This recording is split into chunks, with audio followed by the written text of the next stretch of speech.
Hay conceptos dentro del campo de la psicología que existen prácticamente desde los inicios de esta, y si bien actualmente no se utilizan de la misma manera, todavía pueden servir para la evaluación e identificación de una serie de alteraciones o desórdenes psicológicos.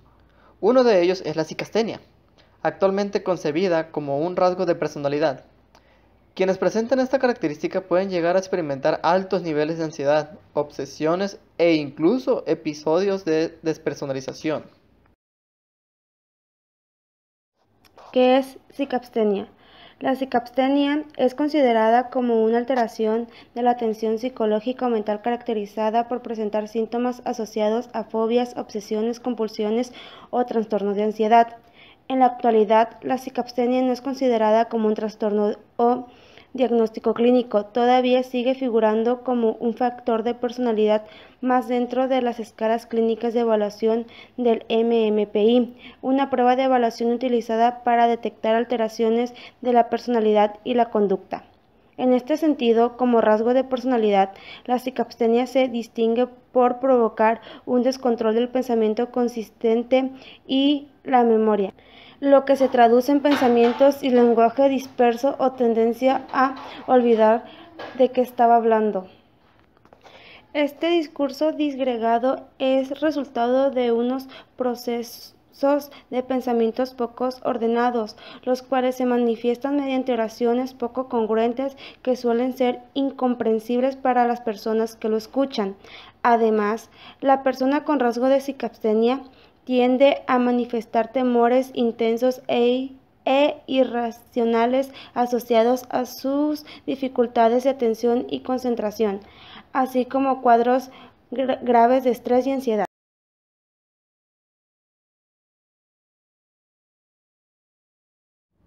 ¿Qué síntomas presenta la psicastenia?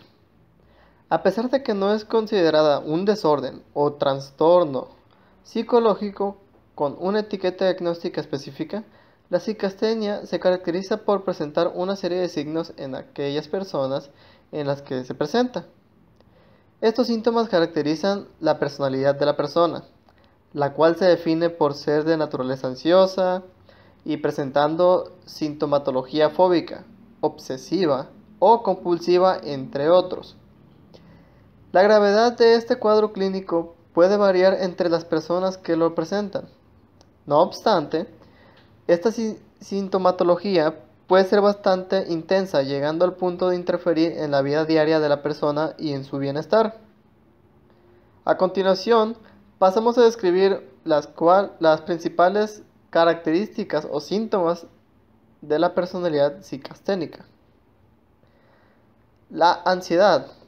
Tradicionalmente se ha determinado que la ansiedad es el principal síntoma de la psicastenia, el cual provoca y genera el resto de sintomatología ansiosa que la caracteriza. Las personas con psicastenia tienden a manifestar estados de ansiedad y tensión constantemente altos, lo que les lleva al nerviosismo y angustia de manera habitual. Estas personas también tienden a tener fobias.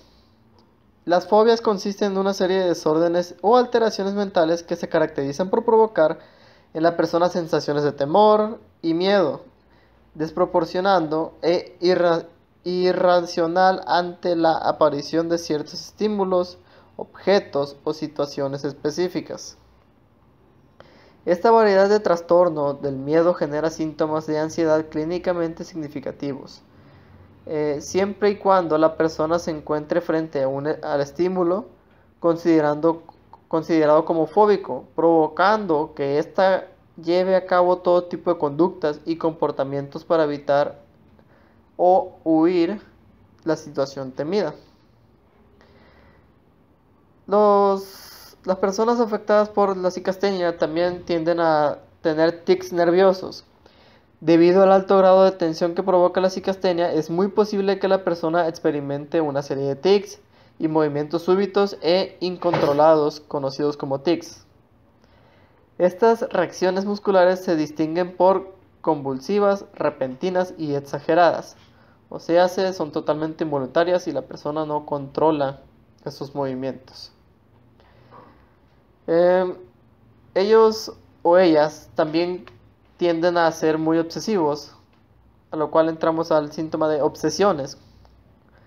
Las obsesiones son tradicionalmente definidas como una serie de alteraciones anímicas provocadas por el desarrollo de ideas y pensamientos fijos y recurrentes en la mente de la persona.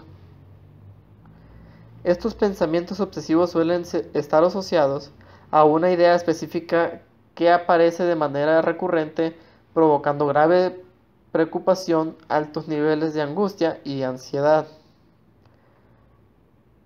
También están las compulsiones. Estas están asociadas a las ideas o pensamientos obsesivos encontramos las compulsiones. Este concepto hace referencia a la necesidad que siente la persona por realizar conductas o comportamientos repetitivos. Estas conductas se llevan a cabo con el objetivo de disminuir las reacciones de ansiedad provocadas por las ideas y pensamientos obsesivos. Aunque las reacciones obsesivo-compulsivas forman un cuadro clínico específico del TOC, en la cicastenia aparecen como parte de la sintomatología de esta.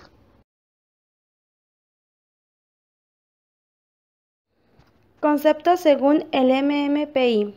Tal y como ya se mencionó anteriormente, a pesar de que la cicapstenia ya no es considerada una enfermedad o trastorno mental como tal, el MMPI lo sigue recogiendo como una alteración patológica de la personalidad muy próxima al trastorno obsesivo-compulsivo. Además, el manual de utilización del MMPI añade que estas personas tienden a experimentar también sentimientos de culpabilidad extremos y anormales, problemas patológicos de concentración o tendencia a la autocrítica. Aunque no puede ser considerada como una etiqueta diagnóstica, esta subescala facilita la identificación de rasgos de personalidad en los que prevalece la falta de control del pensamiento consistente, las alteraciones en la memoria y la tendencia a la ansiedad y el pensamiento obsesivo. Todos estos síntomas hacen que la cicapstenia se entienda como una quiebra de tensión psicológica, pudiendo llegar a resultar permanentemente degenerativa y, según algunos teóricos, hereditaria. Antecedentes. Es en el griego donde esta lengua se encuentra su origen etimológico del término cicapstenia. En concreto, podemos decir que está formada por la suma de dos partes diferenciadas.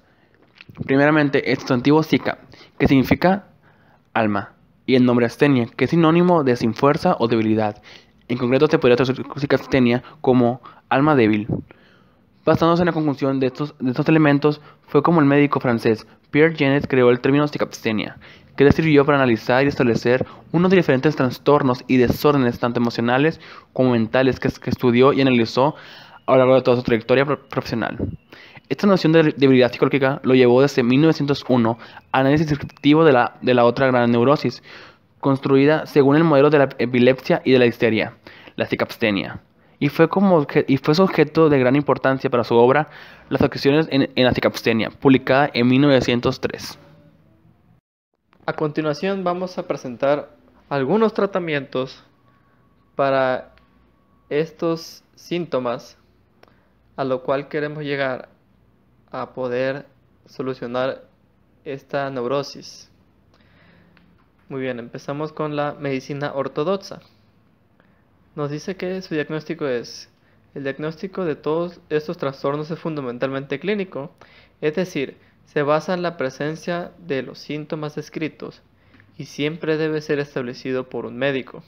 Así que es importante que estos medicamentos, estos tratamientos, se los diga un profesional. Bien, vamos por el tratamiento.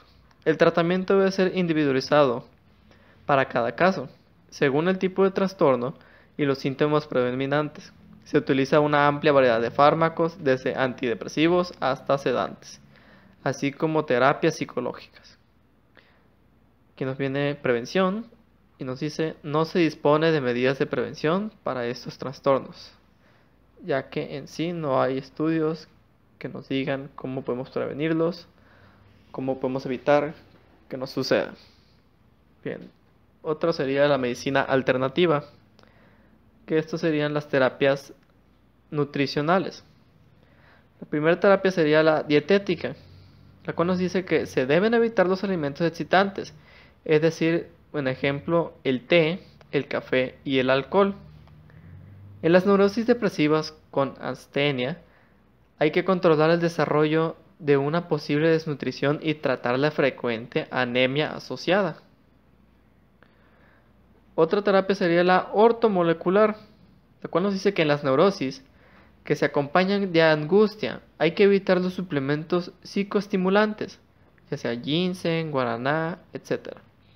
En las neurosis depresivas se indican las vitaminas del complejo B y los aminoácidos psicoestimulantes, por ejemplo el ácido glutámico. También tenemos la oligoterapia, la cual es el tratamiento general oligoterápico que se basa en la combinación de cobre, oro, plata y el litio. Otra terapia sería con sales orgánicas, que nos dice que las sales más utilizadas en todos los trastornos del sistema nervioso, especialmente si se acompañan de insomnio, excitación nerviosa y depresión, son Kalium phosphoricum y Magnesium phosphoricum, que constituyen un auténtico alimento natural para los nervios. Una de las terapias naturales que se llegan a dar en muchos casos es la terapia con plantas. Una de ellas es llamada la fitoterapia. Al ser un trastorno que evoluciona con crisis agudas de ansiedad, las plantas indicadas por el especialista deben apoyar la psicoterapia y otros tratamientos médicos. Las hojas de damiana son eficaces en las neurosis con astenia, no son adecuadas en la ansiedad. Las sumidades floridas del hipérico tienen un efecto positivo como antidepresivo. El tratamiento puede complementarse con plantas relajantes y o sedantes, por ejemplo, con pétalos de amapola, tilo y sumidades aéreas de pasiflora. Otra terapia que encontramos aquí sería la aromaterapia, la cual nos dice que son útiles los aceites esenciales relajantes, el de nerolí, por ejemplo, y el de mejorana, las cuales aportan una sensación tonificante y de tranquilidad al organismo. Para obtener una acción calmante y relajante se pueden añadir al agua del baño. Ojo, el agua del baño debe estar caliente o tibia, o a una temperatura cómoda para el cuerpo. Unas gotas de aceite esencial de lavanda. Estos aceites también pueden aplicarse de forma de masajes. Y finalmente nos dice un remedio natural, lo cual nos dice que es indispensable el reposo físico, tanto físico como mental, perdón. Durante nuestra investigación nos hemos percatado de que aunque la enfermedad de Castenia lleva más de un siglo expuesta ante el mundo, es muy poca la información al respecto, y esto resulta seriamente alarmante, puesto que sus padecimientos no son nada que se va a tomar a la ligera. Con el análisis que hemos llegado a un acuerdo sobre los posibles tratamientos conocidos sobre el conjunto de trastornos que conllevan la cicapstenia, puesto que no existe un diagnóstico preciso, a lo cual optamos por describir cada uno de sus derivados para dar a conocer sus características y efecto en el exceso, y a partir de esto tratar de crear una ruta de trabajo para controlar esta clase de neurosis.